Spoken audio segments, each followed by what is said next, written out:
I'm not going to start a monologue now, so I'm going to just speak to you.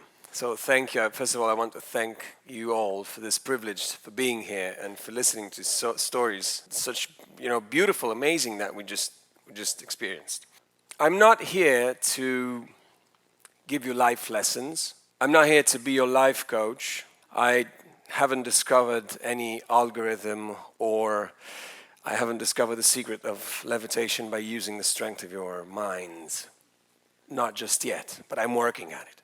I'm just here to share my story, a story made of struggle, hard work, passion, failure, hard work, achievement, hard work, and humanity. So here it goes. My name is Marius Bizau, as they just said before. I was born in a town called Cluj-Napoca, which is in Romania, north of Transylvania, and I'm not a vampire, right? I'm not Dracula. My father is Dracula, though, but not me. So here it goes. I was born in 1983. During that time, my country was still under the dictatorship of Nicolae Ceausescu. And me and my family were living in Cluj-Napoca. We were living in a strange building because we couldn't have the residency in that building. It was not existing. The building was not existing on the land register. If you didn't have residency, you couldn't have food rations, because food was rationed. 1 kilogram of flour, 1 kilogram of sugar, 1 liter of oil, 100 grams of butter, 400 grams of meat, and 7 eggs per person per month. That was all. So I was born, and my mother gets really worried about this situation, and she wanted to put an end to this. Ceausescu and his wife, in order to keep his people happy and just to let them know that everything was fine in the country, they used to organize parades in the most important cities in Romania.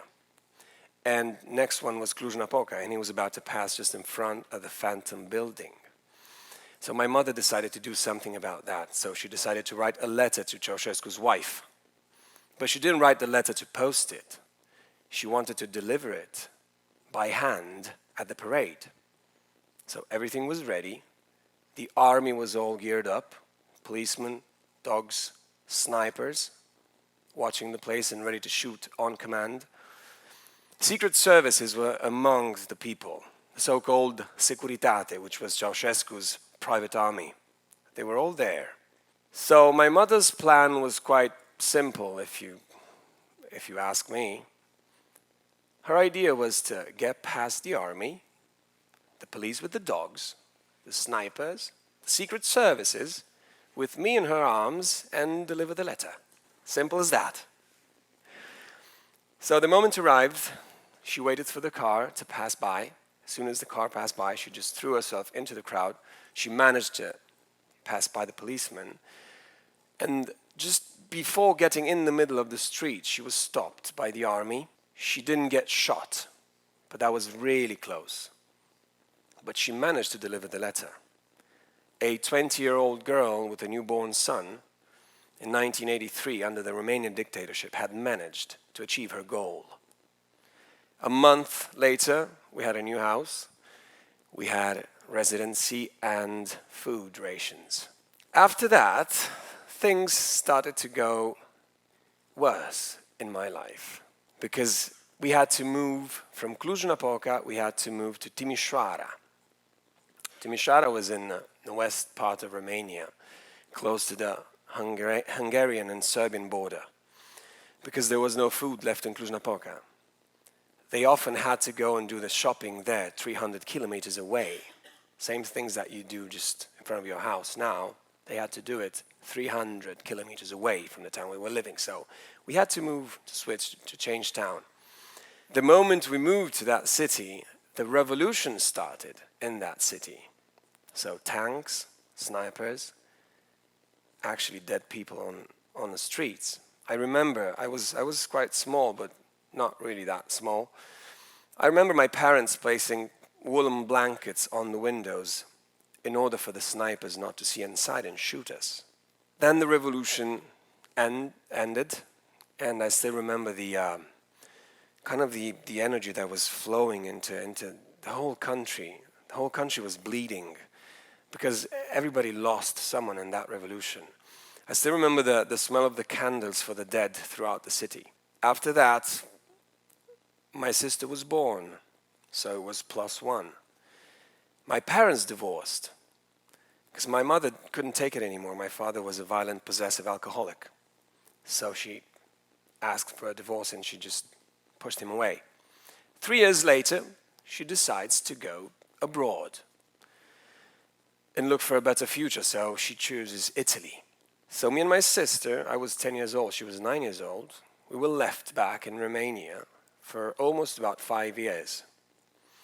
Then one day she gets back to Romania, and actually she tells us that she managed with the papers and all that, and she wanted for us to move to Italy. So in 2 weeks' time, I was already in Rome. I was 15 years old, not quite a boy, but not even a man. And here in Italy started my upside down reality. I was in a new country, I wasn't speaking Italian actually, and most of all, I did not want it to be here, at all. I didn't even have the time to say bye to my friends. So what do I do here? I pretend I'm invisible, so I don't speak at all. I just keep my silence for almost 3 years. I used to speak just to answer questions if I really had to at school. I didn't have any friends. I couldn't make any friends. Nobody cared about me, about my silence, about all my past and all that. So amongst my classmates, I met just one good friend that is still my best friend. It was this little kid from the north and east coast of Africa. He was born in Naples with a Swedish name. That was quite a joke, was it? So we become best friends. We were the two foreigners in that class. He was black, I was Romanian. It didn't matter. We were bonded by our differences, actually, and by our mutual suffering. So besides this small teenager oasis, I get expelled from the school. I hated that school and how I came out in that school. So I started to be naughty to teachers and to give bad answers back, and my degrees were like going really down. And they expelled me from that school. And it was a defeat actually for me and my family. It was like really shameful for a student from Eastern Europe with a Russian sort of mentality, with excellent degrees, coming here in Italy on a scholarship, expelled from the school. So that was a defeat. But that defeat, that shame, was about to reveal itself later on as the best thing that ever happened to me in life. So what happens next? I change school, alone again, no more Swedish friend, half Swedish, half African. So alone again, in this new school I meet this teacher, French teacher, very passionate about theater. And he liked my name, Marius, and he used to say all the time, "Oh, Marius, comme le misérable. Victor Hugo, you have to come and take the acting classes." For no reason, all right. So he forced me basically to go there. And I still remember my first lesson for this acting class was horrible, terrible, because I had to do what I haven't been doing for a while, live 100% in the present. And the rule was, which was even worse, do it in front of the whole class. That was the one rule. So it was terrible. But slowly, I started to like it. I started to go deeper into that. And I started to kind of go backwards in my story. And I discovered again the beauty of being itself, you know? And that is, I think it's very important. You have to get back and dig deep into your roots, into what you are, before going out there. It's like when you study a play. First you do your thing, you're studying on yourself, on your abilities, and then you study the character in order to go on stage. And doing that, I started to change my mentality, the way I used to see the world outside, by studying myself. The outside world was quite the same, more or less. I remember this Italian teacher once told me during the class, in front of the whole students, she said, listen, if you don't like things here, I think you should go back to where you came from on your rubber boat. I would have gone back on a rubber boat. There are no rivers or sea to go on a rubber boat. I could have gone there by foot. I could have gone there faster by foot. So, the reality was quite the same, more or less. But I started to understand more, people's suffering and how they were so misinformed and all that. So I kind of switched, something clicked in my mind. I'm going to make an example now, hopefully to get to you guys. So imagine a bridge. You're crossing the bridge. Next to you, there's an insect crossing the bridge with you. So now the bridge is your reality, and what surrounds you is your reality. Now you're crossing the bridge with your little friend. On this planet Earth, we all have to respond to physical laws, such as force of gravity, right?